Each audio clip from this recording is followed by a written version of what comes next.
History always returns to the same crossroads: bread or ballrooms. The people cry for bread, and the elite keep dancing. It happened in France in 1789 and in Russia in 1917. The people cry for bread. Bread, please, we need bread. Let the eat cake. And the elite keep dancing. And in quieter ways, it's happening now in the United States. The rhythm of revolution remains the same. Across the nation, millions are being cut off from government food assistance programs. The very safety nets designed to prevent hunger are being unraveled, even as the cost of living soars. Families who once scraped by face empty cupboards. Meanwhile, at the top, record wealth accumulates faster than ever. The gap between those who feast and those who starve has become a canyon, a moral and economic abyss. But it's a familiar pattern to a time traveler like me. I've seen this story unfold before.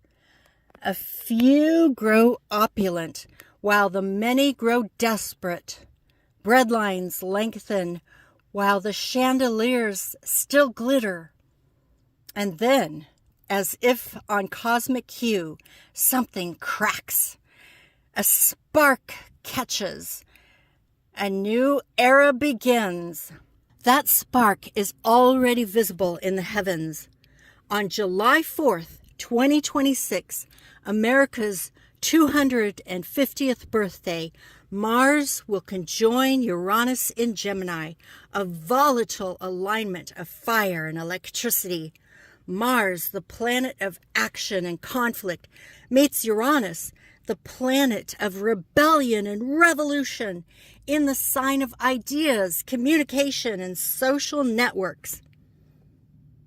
It's the same sign and nearly the same celestial configuration that marked the American Revolution 250 years ago. The message couldn't be clearer. The skies themselves echo with the pulse of transformation. This alignment is more than astrological poetry. It's a mirror of our material reality. Mars brings confrontation. Uranus brings awakening and breakthroughs. Together, they break the status quo. And when they unite, suppressed forces demand release. Economically, socially, and spiritually, we are reaching that breaking point now. The question is not whether revolution will come, but what form it will take and exactly when it will ignite. Will it be violent or visionary? Destructive or creative? That depends on us.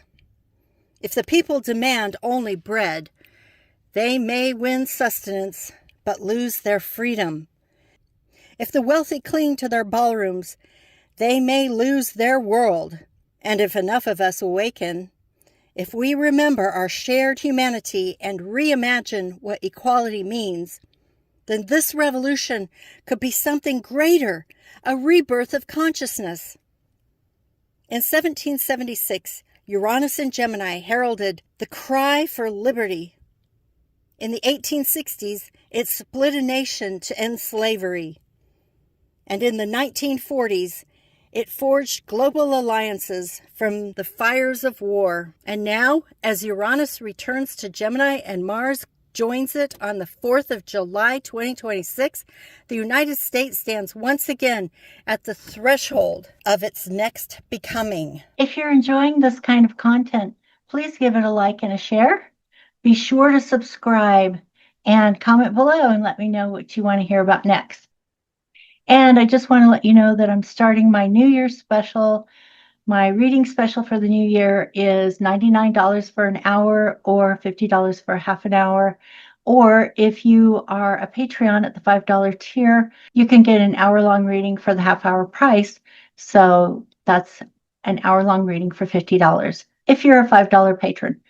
And you can cancel at any time. So you're welcome to take advantage of that if you want to, and I hope to see many of you. Just go to the link and order your reading. It should take you to an automatic scheduler, and then email me, or you can just email me directly right away to schedule your reading.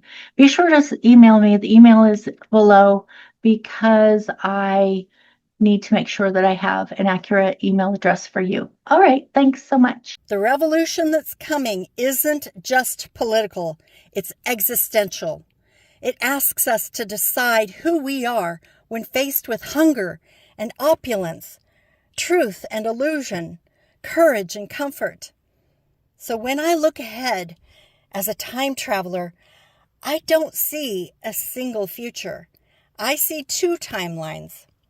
In one, the ballrooms stay lit, and the poor grow hungrier, and the system finally collapses under the weight of its own cruelty. In other words, the people awaken, not just to their suffering, but to their power. They remember that the real revolution begins in consciousness, in how we share, speak, build, and imagine together. The bread and the ballrooms have always been symbols. One sustains life, the other distracts from it. When the music stops and the candles burn low, we will all have to choose where we stand. Because the coming revolution isn't just about who eats and who doesn't. It's about who we are. I will continue to follow this fascinating astrology. This is such an incredibly exciting time in our history. I know it's really difficult, and I'm not trying to whitewash that, but at the same time, we are living in history right now, the kind of history that makes revolutions, civil wars, and global hegemony. I'm currently on the road on an assignment to meet the Nomads in Quartzsite, Arizona, and interview them for my channel and a new book that I'm writing, similar to Jessica Bruder's book, Nomadland, and the film adaptation starring Frances McDormand. So please stick around to see my ad for my newly rebranded channel. I'll still be doing the political astrology. I'll still be covering this revolution that we're in the midst of. And thank you so much for watching, liking, subscribing, sharing, and commenting. If you like this kind of content, please hit the like button, share with friends and family, subscribe, and ring the bell for notifications so you never miss a single video. Whether I'm traveling across space, traveling through time, or traveling in my imagination, I find mystery everywhere. I'm an adventure YouTuber, writer, time traveler, mystical nomad and storyteller, and a self-proclaimed warrior woman. I seek the experience of feeling alive in everything I do. This is a channel for people who are curious about living the nomadic lifestyle, being creative and self-reliant, and for those who love stories about the great mysteries of the supernatural, non-human intelligence, UFOs, and the warrior teachings of Don Juan Matus, as told through the writings of Carlos Castaneda. So whether you arrive here in your RV or your flying saucer, expect to find adventures in natural settings, time travel stories, the warrior teachings of Don Juan Matus, and dispatches from the edge of this virtual reality, a sci-fi fusion of fact and fiction.